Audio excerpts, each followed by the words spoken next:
Hello दोस्तों, आज की पारिवारिक कहानी में आपका है। राहुल 9 बजे राजीव चौक के मेट्रो स्टेशन में उस भीड़ भाड़ भरे माहौल में सीढ़ियों के किनारे अपना सर नीचे किए हुए बड़ा उदास होकर अपने मित्र का इंतजार कर रहा था।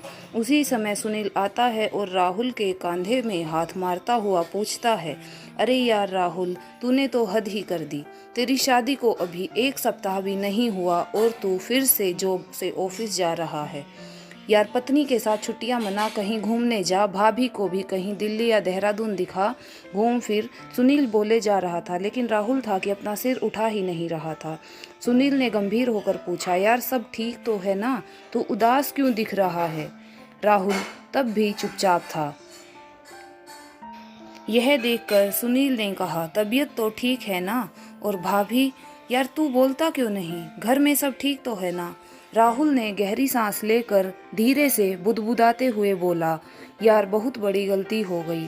अनीता मेरे जैसी नहीं है, वो मॉडर्न नहीं है, गांव की है, अच्छी अंग्रेजी नहीं जानती, और उसका रहन सहन, उसका स्वभाव। यार हमेशा बाइबल पढ़ना, हमेशा प्रार्थना और प्रभु प्रभु कहना, यार ये कोई ज़िंदगी है?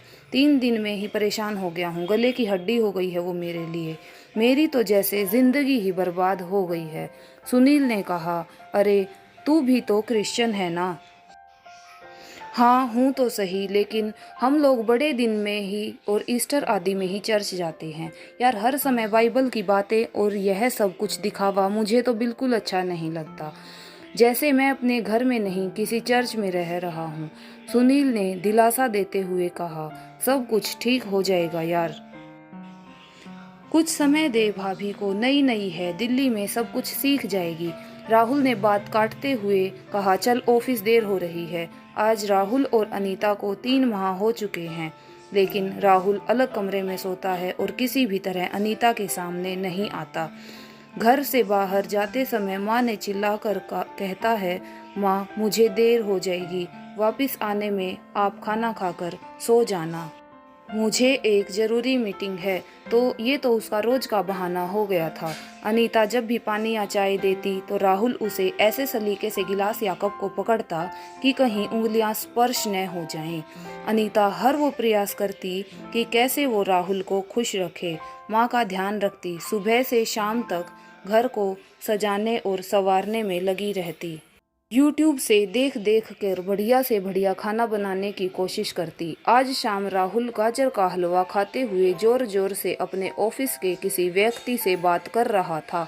माँ ने ऊंची आवाज में कहा, अरे घर में तो कम से कम शांति से खाया कर, ऑफिस को घर में मत लाया कर, गाजर का हलवा ठंडा हो जाएगा। तभी माँ को चुप कराने के लिए तुरंत राहुल ने कहा, माँ बहुत बढ़िया हलवा बनाया है आपने। माँ ने कहा, मैंने नहीं, बहू ने बनाया है। यह सुनकर तो राहुल के जैसे सांप सूंघ गया। वह चुपचाप अपना फ़ोन लेकर डाइनिंग हॉल की ओर चला गया और फाइलें पलटने लगा। माँ को अंदाजा तो था कि इन दोनों के बीच कुछ तो पक रहा है जो ठीक नहीं है। माँ जानती थी कि राहुल बचपन से जिद्दी है। माँ भी सोच रही थी कि राहुल और अनीता को कुछ समय चाहिए, धीरे धीरे शायद सब कुछ ठीक हो जाएगा। वो अनीता से बहुत प्यार करती थी। कई बार कई मामलों में समझाने के लिए शब्द कम पड़ जाते थे, क्योंकि इतने दिनों में अनीता ने अपनी सासू माँ को अपनी सगी माँ से बढ़कर प्यार किया था, क्योंकि अनीता ने अपनी माँ को बचपन में ही खो दिया था। पिता ने ही माँ और बाप दोनों का प्यार दिया था और उसे शादी के समय बोले गए पिता के वो शब्द भी अच्छे से याद थे जो उन्होंने आंसू बहाते हुए विदाई के समय कहे थे, बिटिया अब से ससुराल ही तेरा घर है और सास ससुर ही तेरे माता पिता। अनीता अपना कर्तव्य निभाने में कोई कसर नहीं छोड़ रही थी, लेकिन राहुल का यह स्वभाव उसे हर पल कांटे के जैसे चुभ रहा था। वो अपने घर में ही ऐसे महसूस कर रही थी जैसे वो राहुल के लिए बोझ है।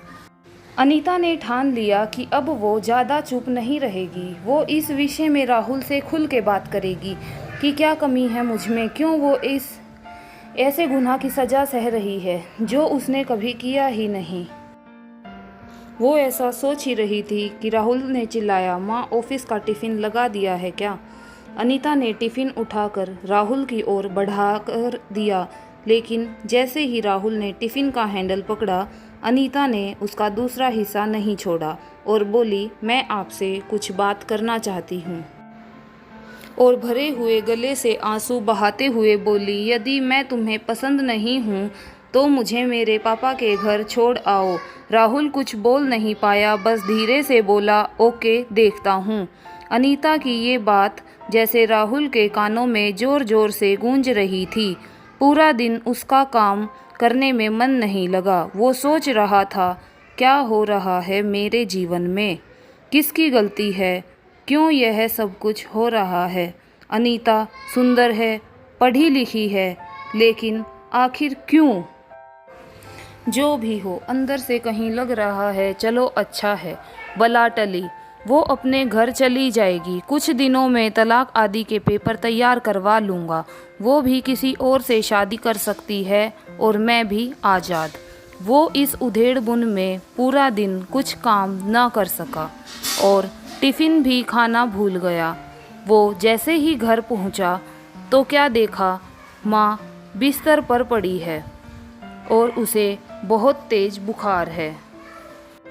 अनीता ने कहा, सुनिए, माँ को जल्दी अच्छे डॉक्टर के पास ले चलिए। मैं सुबह से कह रही हूँ चलो किसी ऑटो में किसी डॉक्टर के पास चलते हैं, तो माँ मना कर रही हैं। माँ कराहते हुए बोली, अरे रहने दो बेटा, थोड़ा बुखार है, दवा खाकर ठीक हो जाऊंगी। राहुल ने माँ के माथे पर हाथ लगाकर देखा तो कहा, अरे माँ, बुखार से आपका शरीर तो तप रहा है। तुरंत ओला से टैक्सी मंगाकर वो माँ को अस्पताल लेकर पहुँचता है। पूरे रास्ते अनीता माँ को संभाल रही है और माँ के लिए लगातार प्रार्थना कर रही थी और दिलासा देती रही, आप जल्दी ठीक हो जाओगी, आप चिंता मत करना। डॉक्टर ने थोड़ी देर तक चेकअप किया और एक्सरे के बाद बताया, राहुल की मां के पेट में रसोली है और ऑपरेशन बहुत ही जल्द करना जरूरी है।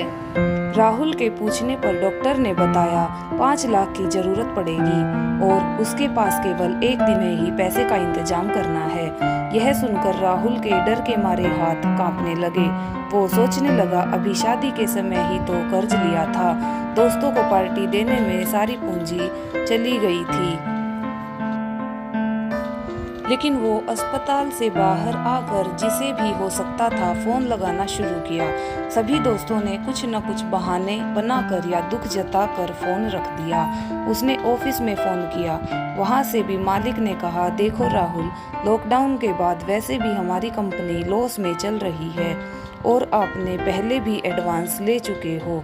सारी हम अभी आपको कोई लोन नहीं दे सकते और हम आपकी मदद नहीं कर सकते। राहुल पूरे 2 दिन तक पैसे के इंतजाम में जहां जा सकता था वहां गया, लेकिन उसके हाथ निराशा ही लगी। अंत में उसे लगा, मुझे डॉक्टर से कुछ और मोहलत लेनी चाहिए। यदि हो सके तो 2 या 3 दिन बाद यदि ऑपरेशन हो तो वो कहीं न कहीं से लोन लेकर या घर के पेपर गिरवी रखकर पैसों का इंतज़ाम कर लेगा। थका हुआ वो अस्पताल पहुंचा और सीधे डॉक्टर के कैबिन में जाकर डॉक्टर के पैरों को पकड़ते हुए बोला, सर, मुझे 2-3 दिन का वक्त और दीजिए, मैं आपका सारा पैसा दे दूंगा और ऑपरेशन के भी पैसे भर दूंगा। डॉक्टर साहब, आप बस मेरी माँ की जान बचा लीजिए, मैं आपका एहसान जिंदगी भर नहीं भूलूंगा। राहुल रो रहा था। डॉक्टर ने कहा, अरे तुम क्यों परेशान हो रहे हो, तुम्हें तो खुश होना चाहिए।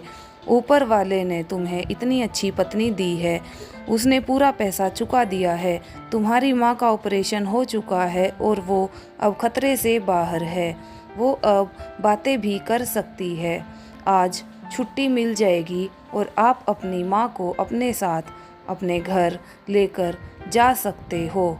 उसके बाद राहुल को सुनकर यकीन नहीं हुआ। वो दौड़कर लेडीज़ वार्ड में माँ के पास पहुँचा तो देखा माँ बिस्तर से टिकी हुई बैठी है और अनीता उसके पैरों को हल्के हाथों से दबा रही है।